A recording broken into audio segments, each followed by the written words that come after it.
Hey guys, स्वागत है आप सभी का द अल्फा बैंक चैनल में और मेरा नाम है चिराग चोपड़ा। भाई सबसे पहले तो बहुत ज्यादा कांग्रेचुलेशन उन सारे बच्चों को भाई जिनका फाइनली इतना बड़ा exam IBPS PO pre qualify हुआ है। भाई देखो, लाखों बच्चों के साथ लड़के एक एग्जाम क्लियर करके उसके सेकंड स्टेज में पहुंचना ऑल टुगेदर खुद में ही एक बहुत बड़ी बात है। बट इसी के साथ किसी को कंप्लेसेंट नहीं होना है अब, बिकॉज अब टाइम बहुत कम है और काम बहुत ज्यादा है। तो सबसे पहली बात तो ये कि भाई आज मैं आप लोगों को 15 डेज स्ट्रैटेजीज बता तो जरूर रहा हूं, बट उसके साथ एक चीज मैं जो आपसे डिमांड करूंगा वो ये कि अब ये 15 दिन आपको कुछ भी नहीं देखना, ना फैमिली, ना दोस्त, ना गर्लफ्रेंड, ना बॉयफ्रेंड, ना बाहर का खाना। भाई सात्विक खाना खाना है, थोड़ा कम सोना है और ज्यादा मेहनत करनी है। आखिरी के 15 दिन का सबसे पहला फंडा तो ये है। फाइन, अब देखो टाइम कम है तो मैं आपको बताता हूँ कि इन 15 दिनों में आप कैसे इंप्रूवमेंट लाओगे। देखो, बहुत सारे बच्चे ऐसे हैं जो ऑलरेडी एसबीआई पीओ मेंस की प्रिपरेशन कर रहे थे, तो वो तो ऑलरेडी उसी मेंटालिटी, उस जोन में होंगे कि भाई मेंस की तैयारी कैसे करते हैं। बट इसके साथ बहुत सारे बच्चे ऐसे भी हैं जो भाई आखिरी के दिनों का वेट कर रहे थे, बिकॉज उनको ये लग रहा था कि 50-50% चांस है एग्जाम निकलेगा या नहीं निकलेगा, और आज फटाक से उनका एग्जाम निकल गया। तो मैं पहले तो आपको ये बोलना चाहता हूँ कि आपको अपना थोड़ा मेंटल जोन चेंज करना पड़ेगा। भाई प्री और मेंस दो अलग अलग टाइप के एग्जामिनेशन हैं, तो थोड़ा अपना जोन चेंज करना पड़ेगा। भाई प्री में हमारा काम होता है ज्यादा स्पीड से काम करना, वही मेंस में हमारा काम होता है ज्यादा एक्यूरेसी से काम करना। भाई एक्यूरेसी ज्यादा होनी चाहिए मेंस में, चाहे क्वेश्चंस कम ही अटेम्प्ट क्यों ना हो। बट उसी के साथ जो एसबीआई पीओ मेंस इस बार देखा तो समझ आया कि लेवल उतना भी ज्यादा नहीं आ रहा है। भाई देखो, मैक्सिमम बच्चों को डर लगता है क्वांट में, बट यहाँ पे क्वांट में भी बच्चे इजीली 20-25 प्लस क्वेश्चन तक करके आए हैं आउट ऑफ 35। मतलब पेपर बहुत ज्यादा मुश्किल नहीं आया, डुएबल क्वेश्चन था। बट इसके साथ मेंस में क्या होता है कि भाई मेंस के जो क्वेश्चंस है ना वो दिखते भयानक है, मतलब मुश्किल टाइप के दिखने वाले क्वेश्चंस होते हैं। उनको इस तरह से डेकोरेट करा जाता है कि आप उसको क्वेश्चन को देखते ही बोल दोगे ये क्वेश्चन हमसे नहीं हो सकता। बट उसी के साथ अगर आप किसी क्वेश्चन में लग जाओ और उसको सॉल्व करने के पीछे लग जाओ ना, तो 3-4-5 मिनट में आपको रियलाइज होगा कि भाई ये क्वेश्चन तो हो सकता है। जैसे वो मांझी मूवी में मांझी बोलता है कि जब तक तोड़ेंगे नहीं तब तक छोड़ेंगे नहीं, वैसे ही होता है। जिस क्वेश्चन के पीछे आप लगते हो ना, वो आपसे question 80 out of 100 times crack होता ही होता है। तो सबसे पहली बात तो डरना नहीं है। मेंस है, कोई बात नहीं है भाई, इतने लाखों बच्चों के साथ लड़के प्री निकाल लिया, तो अब हजारों बच्चों के साथ लड़के मेंस भी निकालोगे और फाइनल सिलेक्शन भी आप ही लोगे। भाई अगर आप एक सीरियस कैंडिडेट हो तो जो जो चीजें मैं आज आपको बता रहा हूं, सबसे पहले अपना आंख, कान और आत्मा, दिमाग सब कुछ खोल के सुनना है। और जो भी चीजें बता रहा हूं ना, उस हर एक चीज को आज रात से या कल सुबह से ही अपनी लाइफ में इंप्लीमेंट करना चालू करना। ठीक है, तो सबसे पहले बात करते हैं क्वांट के सेक्शन की। वो सबसे मुश्किल लगता है सबको। देखो, क्वांट के सेक्शन का नाम होता है डेटा इंटरप्रिटेशन एंड एनालिसिस। इसका मतलब ये है कि भाई इस एग्जामिनेशन में, क्वांट के पेपर में, या तो आपको डेटा इंटरप्रिटेशन देखने को मिलने वाला है या अरिथमेटिक के क्वेश्चंस देखने को मिलने वाले हैं। तो आप क्या करोगे? देखो, सबसे पहले ये करो कि अरिथमेटिक पे आप अपना फोकस बढ़ा दो। भाई मैं सबको यही बोलता हूं, अगर मेंस में आपका अरिथमेटिक स्ट्रांग नहीं है ना, तो आप कुछ भी कर लो, आपका मेंस क्वालिफाई नहीं हो पाएगा। तो सबसे पहले अरिथमेटिक पे फोकस बढ़ाओ। अब वो कैसे करोगे? भाई मैं 2-3 आपको बुक्स के नाम बता रहा हूं, उन बुक्स के नाम को नोट करो।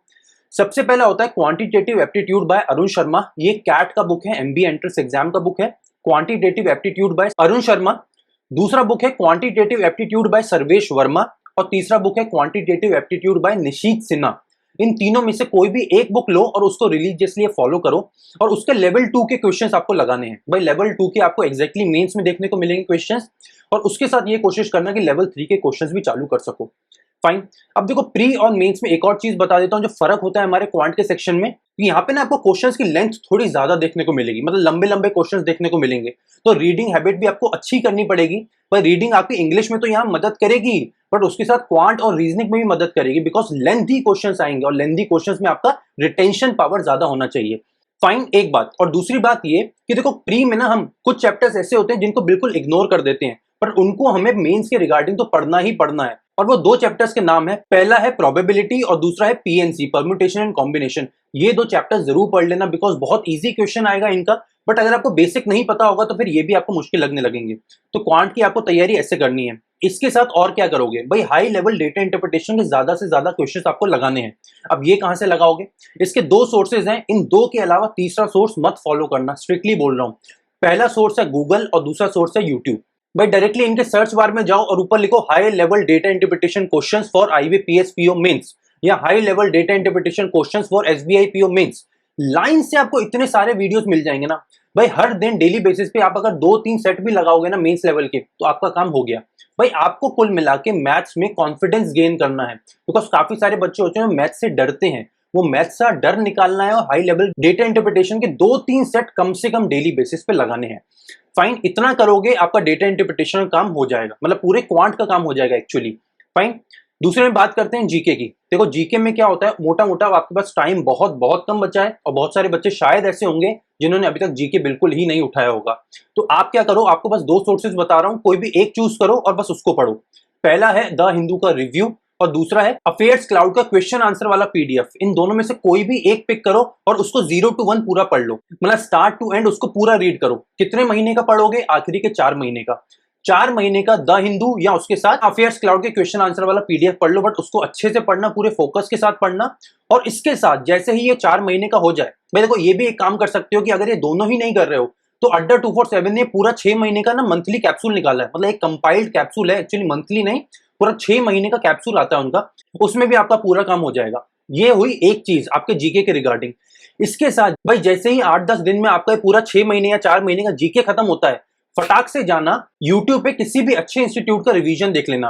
भाई देखो काफी सारे अच्छे इंस्टीट्यूट हैं जो मंथली बेसिस पे या 4 महीने का या 6 महीने का आपको पूरा रिवीजन करा देंगे। जैसे ऑलिव बोर्ड कराता है, अड्डा 247 कराता है, टेक्स्ट बुक कराता है, ये ना आपको रिवीजन करा देंगे। तो 1-2 घंटे का पूरा क्लास होगा, उसको डबल की स्पीड में देखोगे तो आधे टाइम में भी खत्म हो जाएगा और आपका रिवीजन भी हो जाएगा। तो ये 2 चीजें फॉलो करना, पहला पीडीएफ से पढ़ लेना और उसके बाद जैसे ही 7-8-10 दिन में आपका काम खत्म हो जाता है उसके बाद इनके वीडियो से रिवीजन कर लेना। बस जीके में इतना ही करोगे तो काम अब हो जाएगा। फाइन, अब बात करते हैं अपने तीसरे और इंपॉर्टेंट सेक्शन की, रीजनिंग के सेक्शन की। देखो रीजनिंग में आप मोटा मोटा जितना करते आ रहे हो ना, उसी टाइप के आपको क्वेश्चंस मेंस एग्जामिनेशन में भी देखने को मिलेंगे। अगेन जो मैंने आपको क्वांट के सेक्शन में बताया कि यहाँ पे क्वेश्चन की लेंथ थोड़ी बढ़ जाएगी, तो थोड़ा आपका रिटेंशन पावर ज्यादा होना चाहिए। इसके साथ जो बेसिक बेसिक टॉपिक्स होते हैं, for example blood relation, direction sense, inequality, syllogism, इनके ना थोड़े मिक्सचर वाले क्वेश्चंस आएंगे, मतलब ब्लड रिलेशन और डायरेक्शन सेंस को मिक्स कर देंगे। इसके साथ मैच द कॉलम टाइप के क्वेश्चंस आ सकते हैं। ये मतलब बेसिक जो मिसलेनियस टाइप के क्वेश्चंस होते हैं। इसके साथ इनपुट आउटपुट का थोड़ा हाई लेवल का क्वेश्चन हो सकता है। तो इंपॉर्टेंट ये है कि भाई इनपुट आउटपुट में आप लोग ज्यादा टाइम वेस्ट ना करो, बिकॉज इनपुट आउटपुट कई बार इतना कंफ्यूजिंग हो सकता है कि भाई जैसे नंबर सीरीज होता है क्वांट में, हमें हमेशा लगता है कि इसका आंसर आ गया, अब तो आ गया, बट आता नहीं है। वैसे आप इनपुट आउटपुट में फंस सकते हो, तो उससे थोड़ा बच के चलना। इसके साथ सिलोजिज्म आएगा ही आएगा, काफी ज्यादा चांसेस है, तो उसको अच्छे से कर लेना। 2-3 टाइप के सिलोजिज्म होते हैं। एक होता है अलग टाइप का सिलोजिज्म जो मैं कैट के टाइम पे प्रिपेयर करता था, रिवर्स सिलोजिज्म। उसको भी 1-2 बार उसके क्वेश्चंस देख लोगे ना तो वो भी अच्छा लगने लगेगा। ओनली इफ, ओनली बट करके अलग अलग पैटर्न के सिलोजिज्म्स होते हैं, उनको भी देख लेना। फाइन, इसके साथ हाई लेवल पजल्स करना। वो कहां से करोगे? वही अगेन 2 सोर्सेस, गूगल और यूट्यूब। भाई टाइप करना वहां पे high level puzzles for SBI PO mains या आईबीपीएस पीओ मेंस, वहां पे आपको बढ़िया सा कंटेंट मिल जाएगा। हर दिन 2 से 3 सेट लगाओ पजल के, बस उससे ज्यादा मत करो। इतना भी करोगे ना तो आपका काम अच्छे से हो जाएगा। देखो क्या हाई लेवल पजल है ना, तो आपको समझने में टाइम लगेगा, सॉल्व करने में टाइम लगेगा, तो 2-3 सेट करते करते भी हो सकता है आपको 1-1.5-2 घंटे लग जाए। बट अब आखिरी के 15 दिन बचे हैं तो टाइम हर चीज को देना है, तो 2-3 सेट डीआई के लगाओ, 2-3 सेट पजल के लगाओ, बाकी मिसलेनियस क्वेश्चंस की प्रैक्टिस करो, उधर अरिथमेटिक की प्रैक्टिस करो, जीके भी पढ़ना है, तो टाइम थोड़ा मैनेज तो करना पड़ेगा। बट अगेन मैंने वो बोला कि भाई अगर इजी टास्क होता तो हर बच्चा कर लेता, ये टास्क मुश्किल है, तभी अब बस चैंपियंस और वॉरियर्स ही बचेंगे जो इस मेंस को निकाल पाएंगे। फाइन, तो यहां तक हो गई आपकी रीजनिंग की बात। और आखिरी में बचा इंग्लिश। देखो इंग्लिश सबसे इजी आएगा आपका इस पेपर में, बिकॉज इंग्लिश में एक भी चीज ऐसी नहीं है जो आपकी प्रीलिम्स में आई है और मेंस में ना आने वाली हो। एग्जैक्टली वही चीजें आएंगी। हाँ, बस रीडिंग कॉम्प्रिहेंशन का नंबर बढ़ जाएगा। भाई वहां पे 1 रीडिंग कॉम्प्रिहेंशन आता है प्रीलिम्स में, यहाँ 2 या 3 रीडिंग कॉम्प्रिहेंशन आएंगे। उसके साथ हो सकता है 2 सेट आ जाए पैरा जंबल के, बट बाकी सारी चीजें सेम आने वाली है। एरर डिटेक्शन आएगा, क्लोज टेस्ट आएगा, हो सकता है मैच द कॉलम आ जाए, फिल इन द ब्लैंक्स आ जाए, double filler, triple filler, but डरना नहीं है, इंग्लिश बिल्कुल सेम आएगा। तो इंग्लिश के लिए क्या करो, रीडिंग बढ़ा दो अपना। अच्छा हाँ सॉरी, एक मैंने आपका रीजनिंग में एक पॉइंट रह गया है भाई, क्रिटिकल रीजनिंग, वो बहुत इंपॉर्टेंट है। अब देखो काफी सारे लोग आपको ये बोलेंगे आखिरी टाइम में तो क्रिटिकल रीजनिंग को अवॉइड कर दो, पर मैं आपको ये बोलूंगा कि क्रिटिकल रीजनिंग का एटलीस्ट आप लोग बेसिक्स पढ़ के जाना। मोर ऑफन देन नॉट कुछ ना कुछ क्वेश्चंस तो एग्जामिनेशन में ऐसे जरूर आते हैं जो बिल्कुल हलवा होते हैं, जो बहुत ईजी होते हैं, तो एटलीस्ट आप वो बहुत ईजी वाले क्वेश्चंस तो अटेम्प्ट कर सको, आपके अंदर थोड़ा इतना तो कॉन्फिडेंस हो। तो क्रिटिकल रीजनिंग के बेसिक्स पढ़ लोगे ना तो आपको थोड़ा कॉन्फिडेंस आएगा। उसके बाद एग्जामिनेशन में जाओगे, जो भी क्रिटिकल रीजनिंग का इजी लगेगा क्वेश्चन उसको करना, नहीं तो बाकी सबको छोड़ देना। क्रिटिकल रीजनिंग की प्रिपरेशन कैसे करोगे, एकमात्र सोर्स बता रहा हूं, इसके अलावा कुछ भी फॉलो मत करना। वो एक सोर्स का नाम है लॉजिकल और critical reasoning bye Arun Sharma, that's it. बस ये एक सोर्स फॉलो करना और आपका काम हो जाएगा। बेसिक्स करना, 3-4 दिन भी हर दिन 1 घंटा दोगे तो आपका काम हो जाएगा, क्रिटिकल रीजनिंग अच्छा हो जाएगा। और मैं फिर आपको बोल रहा हूँ कि 7-8 क्वेश्चंस आएंगे क्रिटिकल रीजनिंग के, पर एटलीस्ट 2-3 तो डुएबल होंगे जो आप देख के ही सॉल्व कर पाओगे। फाइन, तो क्रिटिकल रीजनिंग भी हो गया। और फाइनली अब बचा हमारा डिस्क्रिप्टिव का सेक्शन। तो देखो, डिस्क्रिप्टिव से तो बिल्कुल नहीं डरना है, सबसे ज्यादा हलवा सेक्शन है इस पूरे पेपर का। और मैं फिर आपको बता रहा हूं कि जिस बच्चे का डिस्क्रिप्टिव अच्छा नहीं जाएगा ना, उसका सिलेक्शन नहीं होगा। तो डिस्क्रिप्टिव की तैयारी आप लोगों को डेली बेसिस पे करनी ही करनी है। अब उसकी तैयारी कैसे करोगे, क्या करोगे, उसका पूरा सेशन बना के मैंने अपलोड कर रखा है अपने चैनल पर। उस सेशन को एक बार जरूर देख लेना। वहां पे मैंने 16-17 अलग अलग टॉपिक्स में डिस्कस करे थे एसेस के। और फॉर्चुनेटली इस बार एसबीआई पीओ मेंस में उन्हीं में से एग्जैक्टली 2 टॉपिक्स उठ के आ गए। तो जितने ही बच्चों ने एसबीआई पीओ मेंस के टाइम डिस्क्रिप्टिव वाले सेक्शन को देखा होगा भाई, उनकी बल्ले बल्ले हो गई। ऐसे ही एक बार आईबीपीएस से पहले भी वो डिस्क्रिप्टिव वाला सेक्शन देख लेना, जिससे आपको बहुत ज्यादा मदद मिलने वाली है डिस्क्रिप्टिव के सेक्शन में। फाइन भाई, देखो आखिरी एक और चीज बोल रहा हूं कि अगर अभी तक आपने आईबीपीएस पीओ का मेंस का मॉक टेस्ट नहीं दिया है तो एक मॉक टेस्ट जरूर देना। और मैं तो ये बोलूंगा कि कल सुबह उठते ही सबसे पहले मॉक टेस्ट से चालू करो तैयारी। बिकॉज देखो, मॉक टेस्ट दोगे तो आपको थोड़ा और क्लैरिटी मिलेगी थॉट्स में कि भाई अभी मैं कहाँ स्टैंड करता हूँ या करती हूँ, और अब कितने ज्यादा इंप्रूवमेंट की जरूरत है। बिकॉज जब तक आपको आपके डेस्टिनेशन नहीं पता होगा ना, भटकते रह जाओगे, बट सही रास्ता नहीं मिलेगा। तो सबसे पहले ये देख लो, मॉक टेस्ट देके भाई, वो होता है ना, अपने दिमाग में अपनी औकात सेट कर लो। तो मॉक टेस्ट आपको आपकी औकात दिखाएंगे, और उसके बाद फिर आपको पता ही है कि भाई इंप्रूवमेंट कैसे करना है। तो मॉक टेस्ट जरूर देना। इसके साथ मॉक टेस्ट जब दोगे तो राउंड रॉबिन मेथड या राउंड रॉबिन टेक्निक, जो मैंने आप लोगों को बार बार बताई है कि जो मैं मॉक टेस्ट देता था, फाइनल एग्जामिनेशन देते टाइम टेक्निक यूज करता था, वो टेक्निक को जरूर यूज करना। अगर वो टेक्निक के बारे में नहीं पता है तो भाई एसबीआई पीओ मेंस के मॉक टेस्ट की स्ट्रैटेजी में मैंने अपने चैनल पर अपलोड करी है, तो उस सेशन को भी एक बार जरूर देख लेना। ठीक है, तो ये हमारी पूरी स्ट्रैटेजी हो गई कि हमें आखिरी के 15 दिन में करना क्या है।